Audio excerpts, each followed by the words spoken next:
In this audio video, I am going to discuss what progress in the fields of agriculture happened after 5-year plans was adopted, and we have already attained the freedom from British in 1947.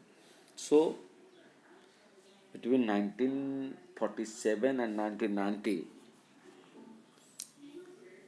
in this phase, what kind of changes, reforms, or problems we have in agriculture, that we are going to discuss here.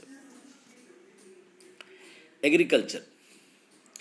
You have learnt in chapter 1 that during the colonial rule there was neither growth nor equity in the agricultural sector. मतलब जो हम लोगों ने वो chapter पढ़ा था ना, Indian economy on the eve of independence, उसमें हम लोगों ने देखा था कि ब्रिटिश एरा में एक तरह से भारतीय एग्रीकल्चर सेक्टर में स्टैग्नेंसी आ गई थी उनके डिस्क्रिमिनेटरी पॉलिसी के कारण. The policy makers of independent India had to address these issues, which they did through land reforms and promoting the use of high-yielding variety of seeds, which ushered in a revolution in Indian agriculture. और आज़ादी के बाद जो देश का नेतृत्व था, उस समय की जो कांग्रेस की सरकार थी, उस समय जो प्रधानमंत्री थे, जो कृषि मंत्री थे, उन सभी ने आज़ादी के पहले के समस्याओं को बढ़िया से स्टडी करके फिर क्या क्या बहुत सारे लैंड रिफॉर्म्स इंडिया में लाए और HYV high yielding variety of seeds को भी अडॉप्ट किया. तो लैंड रिफॉर्म्स में क्या क्या हुआ? Land reforms. At the time of independence the land tenure system was characterized by इंटरमीडिएरीज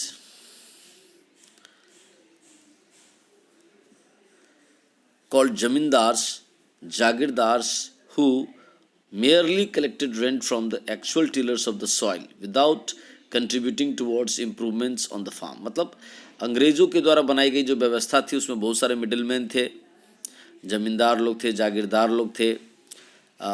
ये लोग क्या करते थे, जो ज़मीन पे खेती करने वाले जो किसान होते थे, जिनसे वो काम करवाते थे खेती का, उनसे सिर्फ वो रेंट कलेक्शन करने में ध्यान देते थे और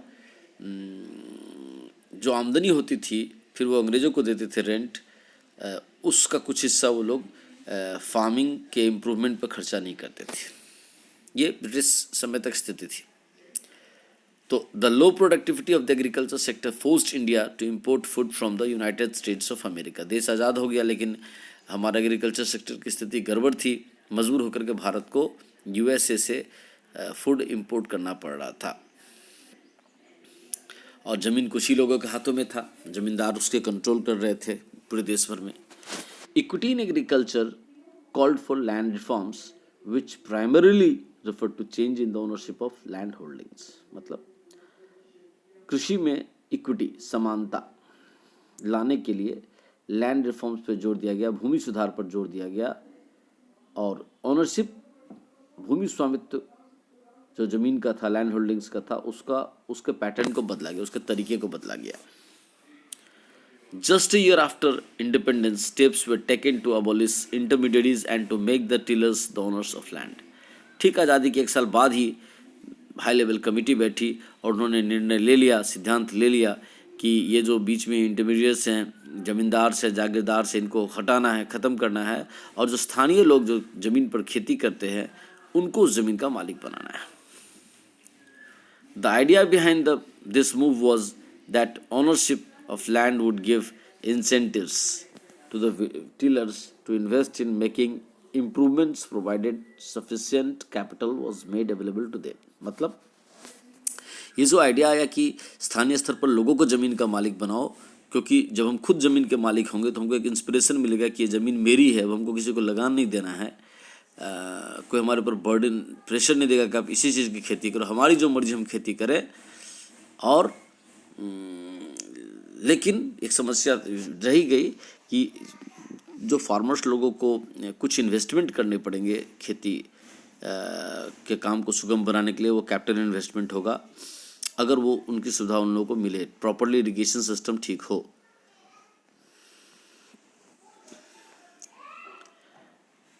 अब एक तरीका है land ceiling was another policy to promote equity in the agricultural sector.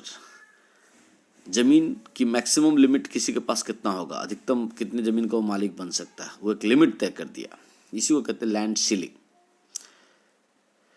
This means fixing the maximum size of land which could be owned by an individual. अधिकतम जमीन जो एक व्यक्ति जिसका मालिक हो सकता था उसकी एक सीमा तय कर दी गई। The purpose of land ceiling was to reduce the concentration of land ownership in a few hands. और इसका पीछे का मूल उद्देश्य था कि कुछ ही लोग जमीन के मालिक न बन जाए। The abolition of intermediaries meant that some 200 lakh tenants came into direct contact with the government. और जैसे सरकार ने मीडियरीज बने जागीरदार जमींदारी सिस्टम को ख़त्म किया तो 200 लाख टेनेंट्स मतलब कि 2 करोड़ टेनेंट्स सरकार के साथ सीधे संपर्क में आ गए क्योंकि वो सीधे ज़मीन के मालिक बन गए, यानी डायरेक्टली वो रेंट गवर्नमेंट को देते थे जो काफ़ी कम था और वो ज़मीन के मालिक भी बनाए गए। They were thus freed from being exploited by the zamindars. इस तरह से करीब 2 करोड़ किसानों का जो शोषण एक्सप्लॉइटेशन जमींदार लोग करते थे, इससे उनको एक तरह से राहत मिली। The ownership conferred on tenants gave them the incentives to increase output and this contributed to growth in agriculture.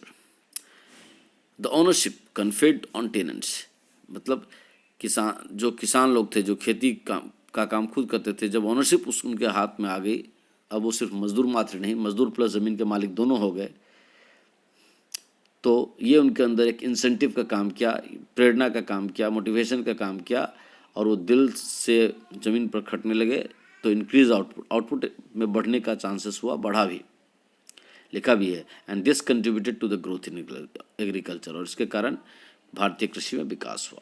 However हालांकि लेकिन the goal of equity was not fully served by abolition of intermediaries. लेकिन ये जो सरकार का उद्देश्य था कि समाज में एक तरह से इक्विटी आ जाए जमीन के ओनरशिप के मामले में, वो पूरी तरह संभव नहीं हो पाया। भले ही बहुत सारे जमींदार्स को बीच में या जागीरदार्स को हटाया गया। In some areas the former zamindars continue to own large areas of land by making use of some loopholes in the legislation. बिल्कुल कानून का फ़ायदा उठा करके बहुत सारे जमींदार लोगों ने क्या किया, ज़मीन के मालिक खुद ही बने रहे लेकिन पेपर पर उन्होंने अपने अलग अलग रिश्तेदारों को मालिक बना दिया और इस कानूनी फ़ायदा का लाभ उठा करके वो ज़मीन के मालिक बने ही रहे।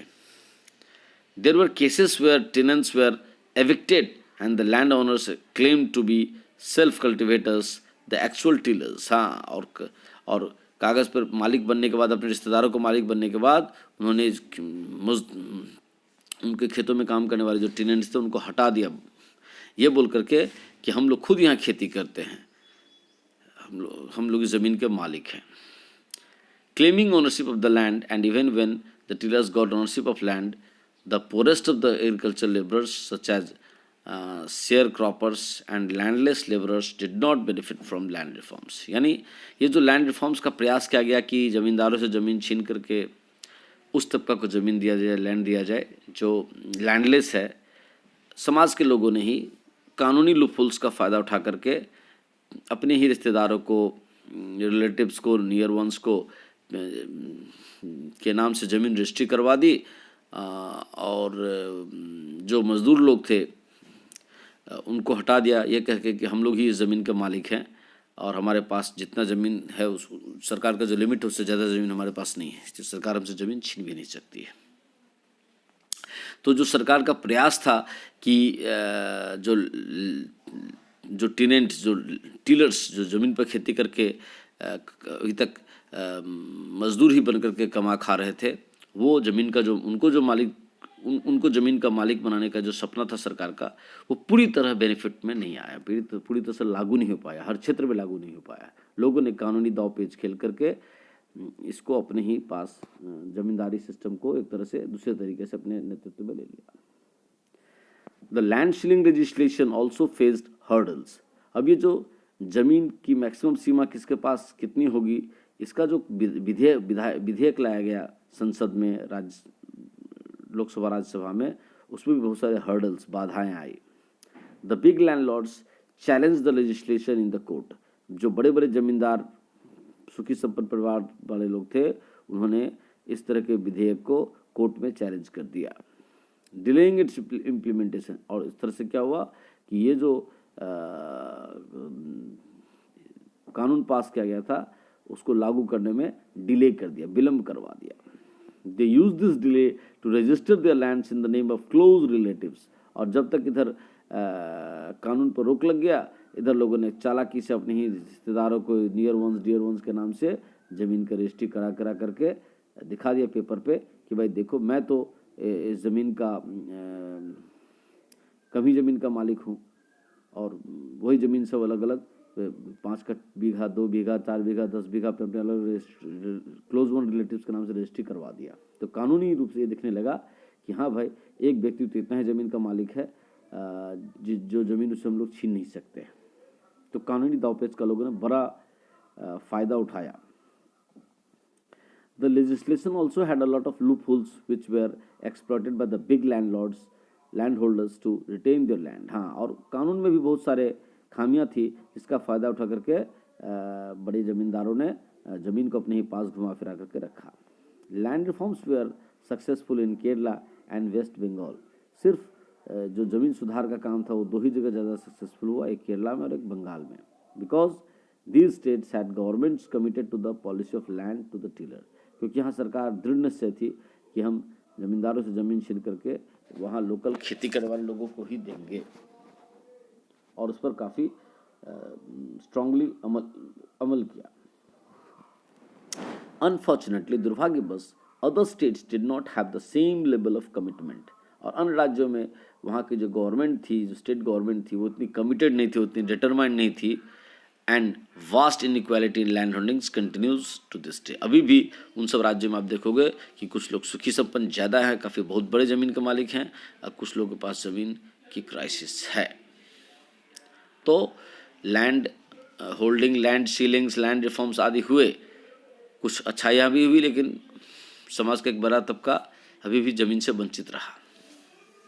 अब आते हैं ग्रीन रिवॉल्यूशन क्या होता है। अच्छा, इससे पहले ये वीडियो काफ़ी बड़ा हो जाएगा, सो चलिए अब इसको ऑफ करते हैं। इसको आप समझिए, नेक्स्ट पार्ट में आगे चीज़ को समझाएंगे। Thank you.